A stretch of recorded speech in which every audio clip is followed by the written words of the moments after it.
How's it going, folks? Tactard Ted. It's a Labor Day bonus. Yes, a Labor Day bonus. Some of you may be aware that the famous YouTube blogger Benjamin Rich, better known as Bald and Bankrupt, recently was arrested, charged with a crime that's still being kind of undisclosed, found guilty, and has been banned from entering the Russian Federation. Again, permanently banned. Can't come back. And although Benjamin did not say what was going on his YouTube channel, just mentioned that he'd been thrown in jail a couple days and then allowed to defend himself, I just simply wasn't going to let that rest. No, I decided I was going to try to research it. So after looking into it, videos have emerged of him on Russian social media of what appears to be his interrogation by Russian authorities. Now, very interesting, all the questioning centered around Google. And for those of you who don't know, Google right now, YouTube especially, they're censoring a lot of content. They don't allow you to say a whole lot about Ukraine. You don't believe, look at Jackson Hinkle. He's been permanently demonetized off of YouTube, been banned off YouTube. All sorts of happy things have happening with him. Jackson Hinkle, if you don't know, he's the guy that runs The Dive.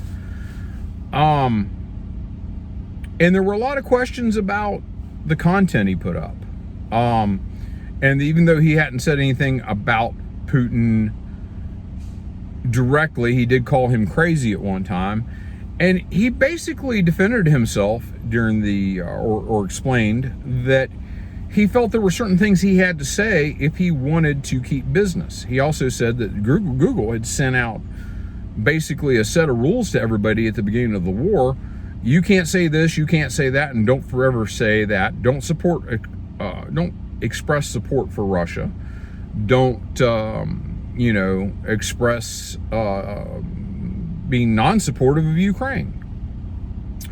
Also, there were questions about, he had a button on his YouTube channel to donate to Ukraine, and of which Mr. Rich claimed that he had ignored several pleas. It was somebody, I believe, in European government, out of England, or maybe just out of English government, I can't remember which, basically emailed him several times, basically harassing him or trying to coax him into doing that he needed to do that to show support. And he reluctantly did that. Well, apparently all that's come back to bite him in the ass.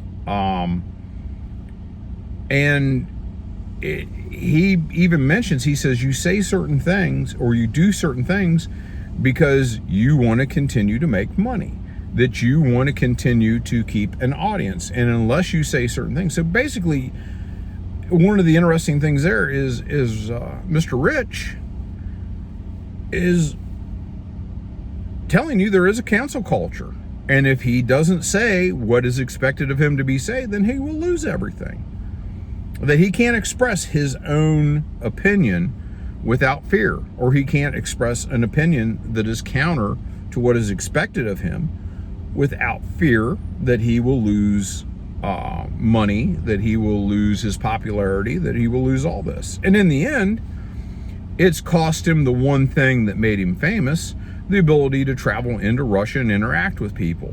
He also did it with numerous other former Soviet states. Belarus, he has some really, really good interactions in Belarus, which I believe Belarus already had an issue with him, because he had made comments about Lukashenko, the president, the leader of Belarus. He did some really cool stuff in the exclusion zone around the Chernobyl exclusion zone in Belarus. Did some really good stuff in Ukraine, Chechnya, Tajikistan, Kazakhstan, where he got in trouble back in the spring. Lots of interesting stuff going on with his channel. And he got to, went to Chechnya. He went, all these places. And one of the things that I would have to one of the things I would have to say that's really appealing is that, like me, he understands that a lot of people have these Russophobic, is the only way to describe it, these unrealistic ideas about what Russia is.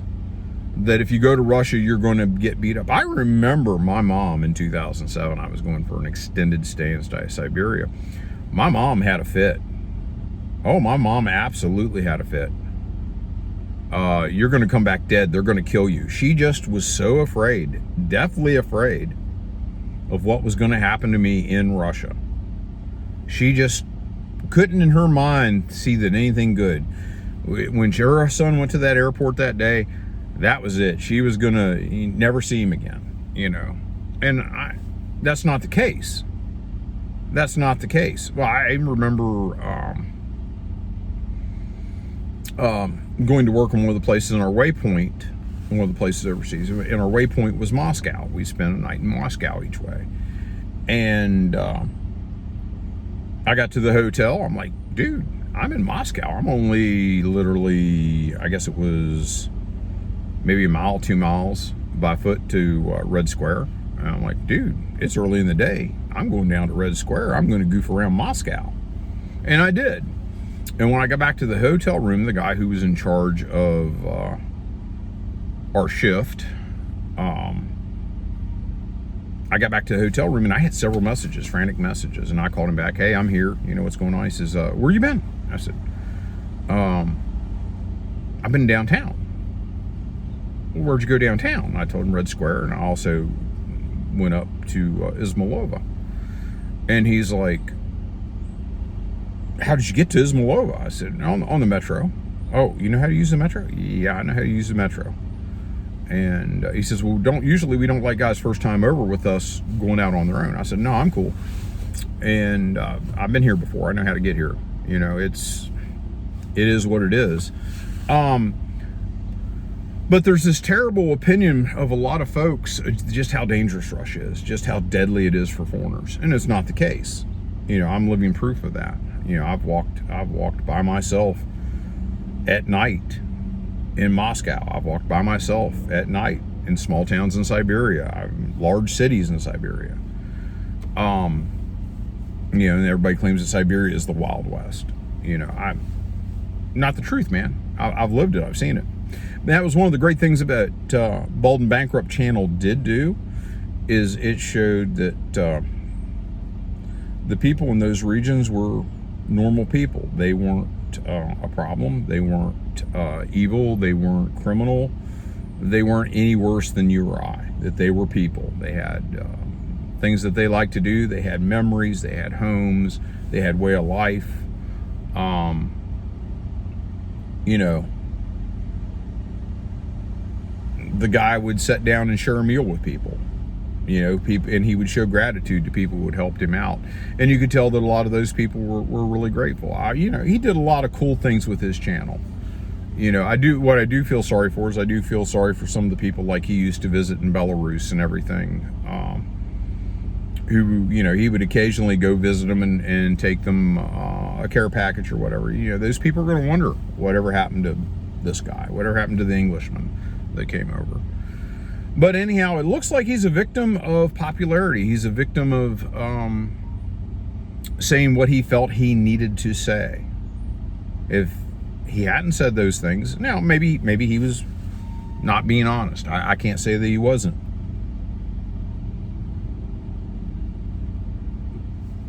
Telling the truth, you know. I just, it's sad that he's not going to be able to travel that part of the world again. You know, I'll be honest, I haven't been to Russia in a few years, and it's not because that's what I wanted. It's because a couple of years I was busy living life and doing other things, and then we had COVID, and then we had this war.